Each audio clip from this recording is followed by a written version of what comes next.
Good morning, everybody. Welcome to the Friday, August 9th, 2024 edition of the Pre-Market Prep session. This is where we go over every day before the bell, the important news, notes, analysis, trade ideas, economic data, things that will impact markets, right? Breaking down how we're moving, why we're moving, how we're moving, and things to set the tone for the day, right? Set the tone and set the expectations. It's Friday, right? We're looking to end this week strong, and we'll see if the market has any fun things up its sleeve here as it, goes through this whole decision process of figuring out whether it wants to take us higher or take us lower, right? So we'll see what the market has for us. In the meantime, I'm your host, Adam Holland.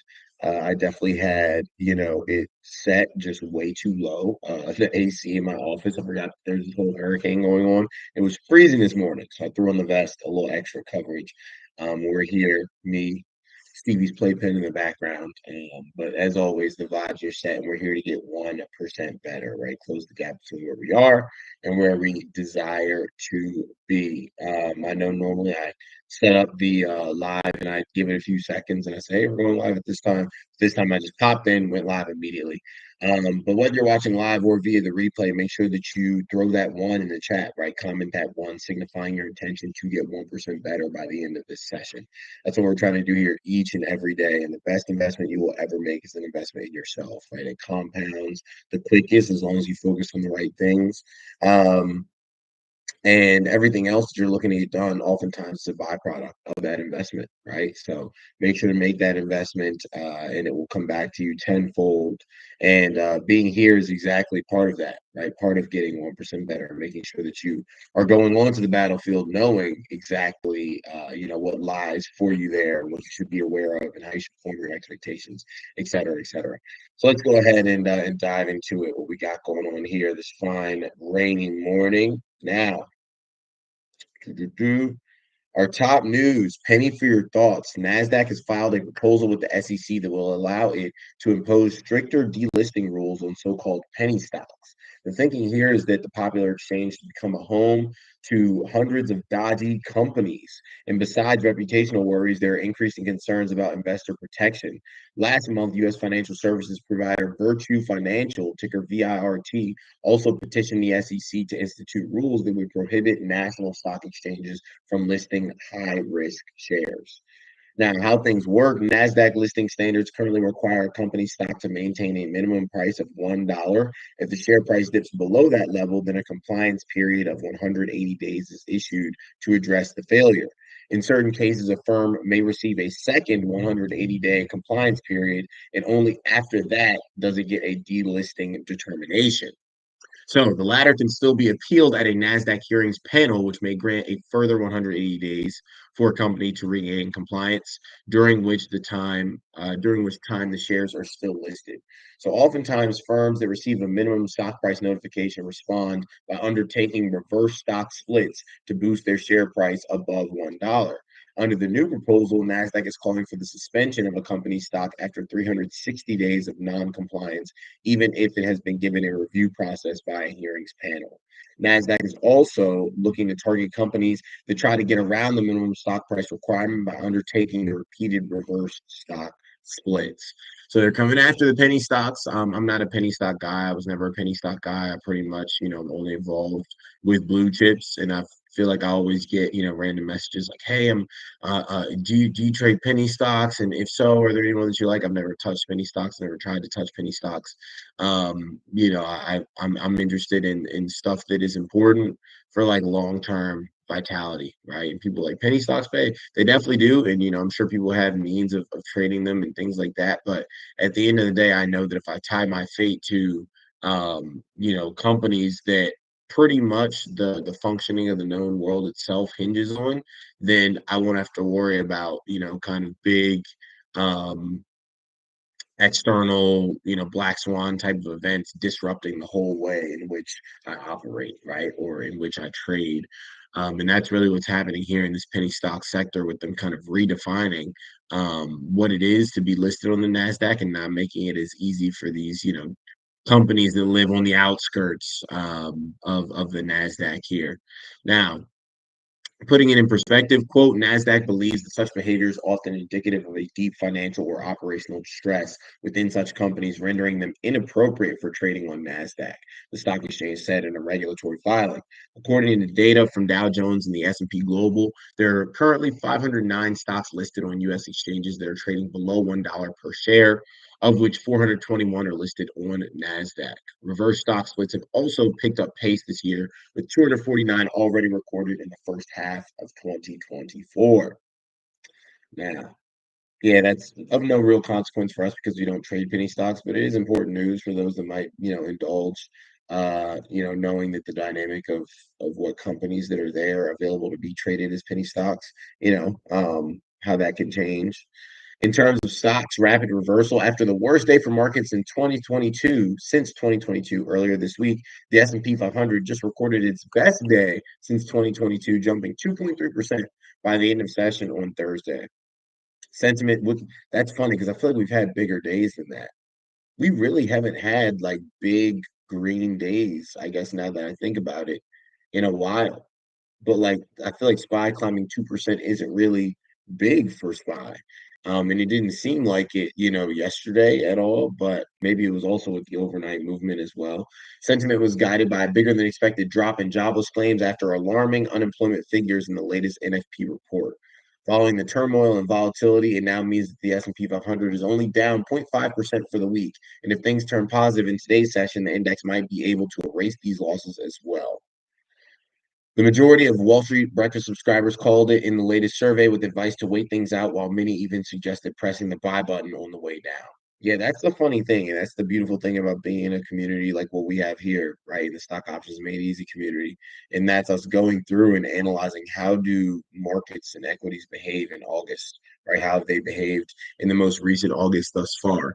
Typically, the first move that happens during the month, we end up restepping that move in the opposite direction, right? We often put in shooting stars or hammer candles on the monthly August candles, where if we start the month out and we go down, typically we go back up when we close the month near where we opened it. Same thing, if August starts and we go up to start August, typically over the course of the past few August, we go up and then we come back down.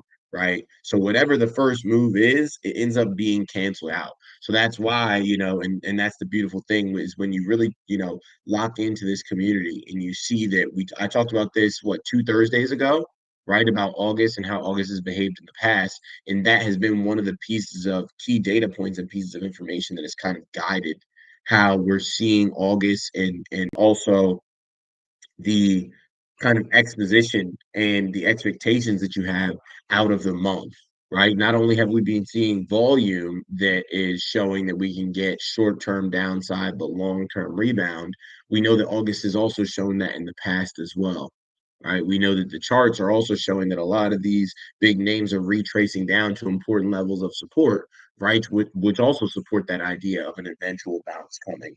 Fundamentally, the pressure is on for the Fed, right?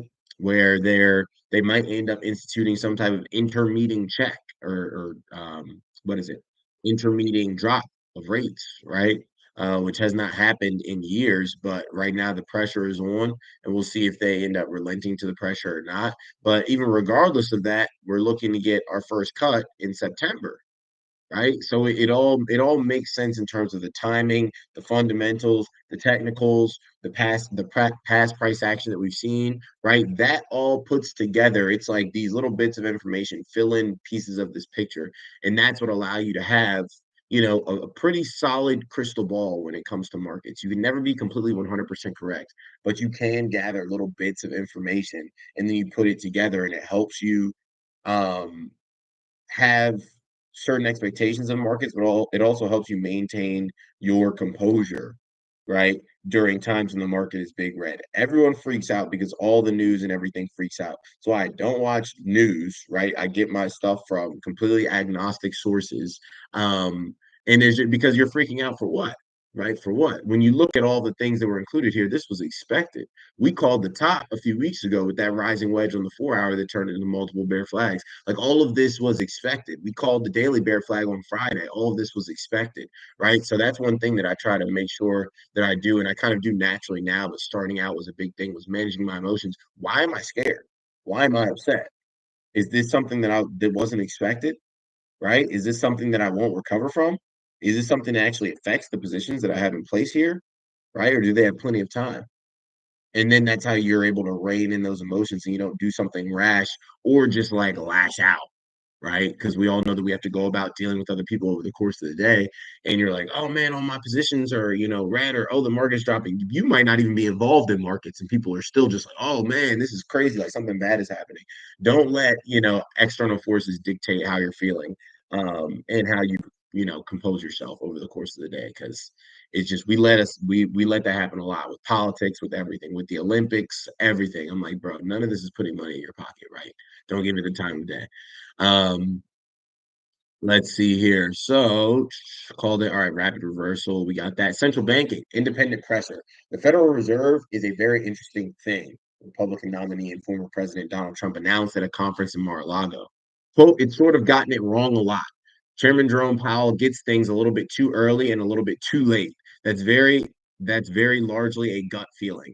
I've had it out with him a couple of times, very strongly. I fought him very hard. We get along I fought him very hard, and we get along fine. I feel that a president should have at least say in there. I feel that strongly. In my case, I made a lot of money. I was very successful, and I think I have a better instinct than in many cases people that would be on the Federal Reserve or the chairman. I feel like that, is just the absolute like just penultimate Donald Trump quote, right? It's funny you get used to not hearing that for a few years, and then you read it again, and it's just like, wow, this is funny. And again, I never get into politics on here one way or the other. Everybody's got negative things they're putting forth. Everybody's got positive things. I just think that is super funny. Also, like the whole point is to make sure that the president does not have any sway over the Federal Reserve. There has to be separation of power. The president can't control the central bank, right? And all of these things just like unchecked. So there's a reason why that's like that, Mr. Trump. You should definitely read up on that because it's important to have a separation of those powers. And the reason why he's beefing with Powell now is just for selfish reasons, right? He does not want those rate cuts to happen heading into election season because he knows that it helps the incumbent, right? In this case, I guess Kamala, right? Because the incumbent is somewhere taking a nap. Um, but yeah, he knows that they're going to start cutting rates and he doesn't want that to happen because that is positive news, right? And shines a rosy light on the opposition. So he wants, rates high and inflation high and all of that high. And then for him to be the guy that comes in and, is the impetus behind the cuts. So everybody's in it for their own selfish reasons, right? And that's especially in democracy, just kind of the downfall is that when you have limited terms, limited times in power. Everybody's going to grapple to hold on to it, as long as they can and do or say whatever they need to do in order to get there, right? But yeah, this is that's just classic Trump tweet. I don't disagree with him though, right? Powell has been wrong. He lied about inflation for forever. Did they hold rates too low for too long this time? I honestly don't know. I'm not that's not my job. I don't pretend for that to be my job. I don't know everything. I don't know anywhere close to everything, but I just know that he got it really, really wrong with inflation to start. And if he didn't mess that up, he wouldn't have to worry about the crap, steaming hot Stanley steamer that he left for himself, right, in the bed that he made. So that's really on him because he knew when he was calling that inflation transitory that it was anything but transitory. Earnings news, media madness. Thought the mega write down by Warner Bros. Discovery was a one off for the industry. Guess again, Paramount Global is recording an impairment charge of nearly $6 billion on the value of its cable networks, which include channels like MTV, Comedy Central, and Nickelodeon. The challenges of the linear ecosystem are becoming even more apparent, especially given the pressure on linear advertising and the competition for ad budgets with connected TV and streaming players, said Moffett Nathanson analyst Robert Fishman. Paramount is taking it seriously, slashing 15% of its U.S. workforce in an effort to achieve $500 million in cost savings, sending Para shares up 6.4% in pre market trading on Friday. In terms of markets, everything was green, and now it's looking like everything is red. So I'm not even going to go over where we were at, in global markets across the world because it looks like that's changed. I think Bitcoin went back and reclaimed 60K. So it's good news for my Bitcoin stands. What else is happening? We'll wrap up this pre-market prep session with our rapid fire stock news rundown.